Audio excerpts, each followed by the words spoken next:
एखाद्या वर्षातून एखादं काम नवरोबाला सांगितलं होतं करायला आणि तेही नीटनेटकं केलं नाही. त्यांना म्हणलं अंगणात घालण्यासाठी डेली यूजची मला चप्पल घेऊन या, तर हे असली चप्पल घेऊन आलेत. तशी चांगली क्वालिटी होती, पण मला जशी हवी होती तशी नाही आणली त्यांनी. मग काय मला म्हणले बघ तरी त्याची क्वालिटी कशी आहे. मी बघितली तशी खूप छान होती चप्पल.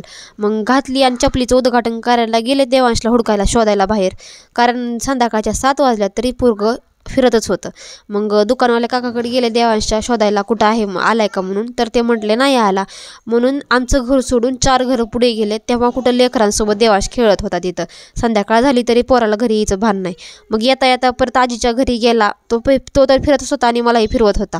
मग नंतर येताना आजीला बाय केलं आणि आम्ही घराकडे निघालो.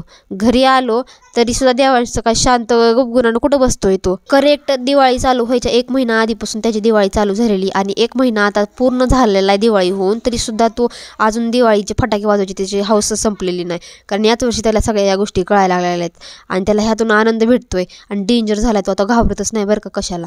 आणि थंडी एवढी वाढली आहे, खूप थंडी वाढली आहे. तर अशाच कडकडत्या थंडीसोबत तुम्हाला सगळ्यांना पण बाय, भेटू नेक्स्ट व्लॉगमध्ये.